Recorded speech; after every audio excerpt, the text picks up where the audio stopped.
Dillon Brooks' career in Memphis, and potentially even in the NBA, is officially over. That's right. After spending his entire professional career with the Memphis Grizzlies, the unrestricted free agent was informed that he will not be brought back under any circumstances. Now, we all know that in pro sports, it's often said that this is a business. But even by those standards, this move by the Grizzlies is pretty harsh. It's one thing to say no thanks to a player, but to completely shut the door on them and say they're not coming back under any circumstances, that's a statement. But how did Dillon Brooks go from being an NBA villain to being unemployed? What's next for him? Will he find a new NBA team, or will he head to China, to the likes of Shanghai Sharks or Xinjiang Flying Tigers? And what does this mean for the Memphis Grizzlies? Before we get into all this, make sure to hit that like and subscribe button. Now let's dive in.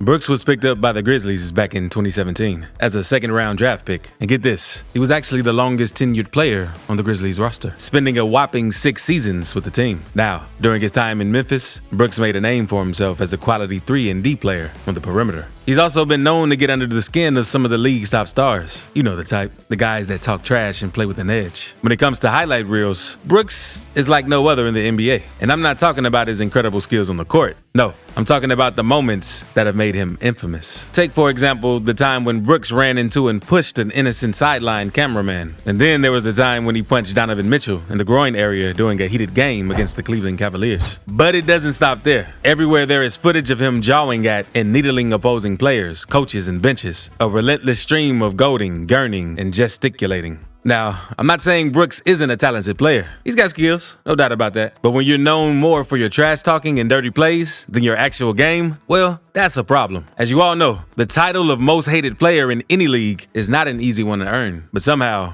Brooks did that. He's become the subject of much debate and discussion among fans, players, and analysts alike. This season alone, Brooks has been fined a whopping $250,000 for various offenses, from amassing 18 technical fouls in the campaign to calling a Dallas Mavericks veteran a cheerleader. And the thing is, he seemed to revel in his reputation as a master of the dark arts and trash talker supreme. You only need to take a look at the Grizzlies' official team photo to see what I mean. While everyone else is smiling and looking happy, Brooks is giving his best sinister stare, glaring down the lens. It's almost as if he's auditioning for the role of heel. Draymond Green of the Golden State Warriors earlier this season said, "If you ever wondered why the Memphis Grizzlies are not ready to compete for a championship, look no further than this idiot right here. They actually are depending on this guy to help them win a championship. And he says his game is cool. Quite frankly, that just shows how little you know about basketball. I'm not sure why they like you in Memphis."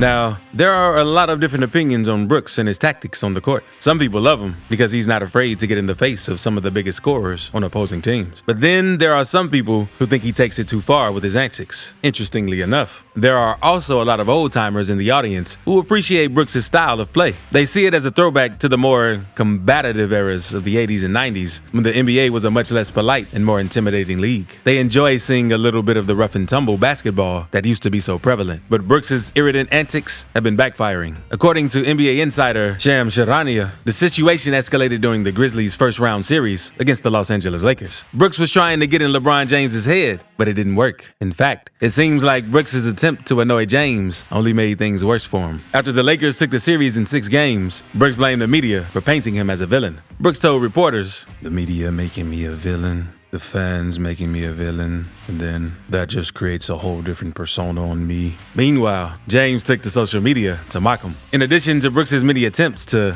poke the bear toward the NBA's all-time leading scorer during 6 games in the series loss, his production decreased significantly. He only managed to average 10.5 points per game, shooting a dismal 31% from the field and a mere 23.8% from beyond the arc. The controversy surrounding Brooks doesn't end there, though. He was also the league leader for regular season technical fouls, racking up a total of 18. That's not exactly a stat you want to be leading the league in. But that's not all. Last postseason, he was suspended for a game after committing a flagrant 2 foul on Gary Payton II on the Golden State Warriors. During a transition layup, he swiped his arm across Payton's head, causing him to take a hard foul and suffer a fractured left elbow. And while Brooks' recent postseason comments seem to be a large component in his broken relationship with his longtime team, he stood by his words and said that he had no regrets at all in a recent interview with reporters.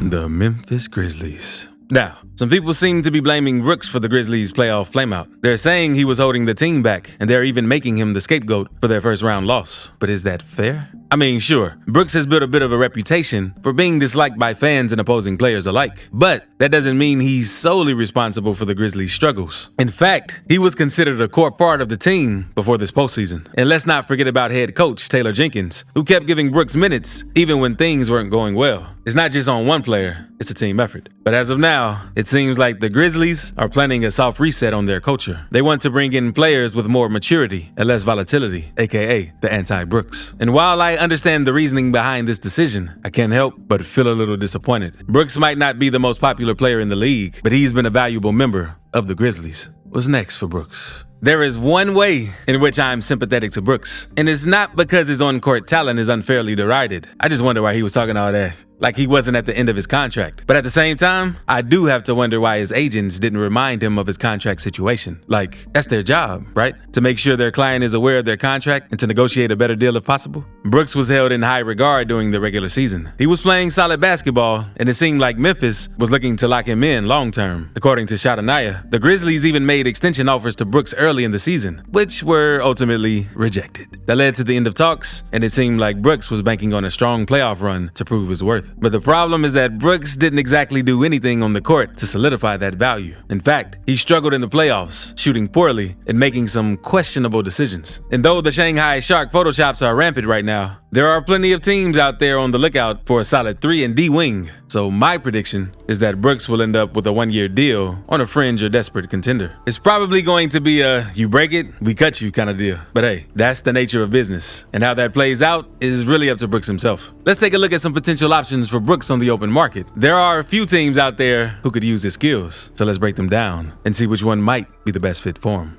Golden State Warriors. This is the unlikely but potentially good fit. As you know, the Warriors' ability to improve their roster will be greatly hindered by the new collective bargaining agreement. But Brooks could become head coach Steve Kerr's latest reclamation project if he's willing to take a deal on the veterans minimum. He could fit in as a rotational wing behind Andrew Wiggins. This will give the Warriors 2 players on their bench capable of dropping 20 points. Of course, there are concerns about the chemistry risks that come with adding a new player to the roster, especially with the recent incidents behind the scenes. But the outline of a short-term partnership is there. Phoenix Suns. Now, this is what I call a perfect fit. The Suns have a solid foundation with Kevin Durant and Devin Booker, and maybe Chris Paul and DeAndre Ayton, if they will not be shipped out, as there are rumors that they might be going. These 4 guys are the cornerstone of this team, but let's be real. The rest of the roster, well, let's just say it leaves a lot to be desired. Going to Phoenix could be the best thing that ever happened to Brooks. He'd have a starting role in veteran leadership who won't put up with any nonsense. Now, I know you might be thinking, Brooks? Really? But hear me out. Brooks would be an instant upgrade over Josh Okogie, who didn't do much for the Suns in their latest playoff run. And here's the thing, the Suns are likely to make some changes to their bench rotation, which means there's a spot up for grabs. Sure, they can only offer the taxpayer mid-level, but Brooks isn't exactly in a strong negotiating position. This could be his chance to play for a title contender and stick it to the Grizzlies for giving him the boot. So, what do you guys think? Where will be the next stop for Dillon Brooks? Let me know in the comments below. And don't forget to hit that subscribe button for more NBA content. Thanks for watching, and I'll see you in the next one.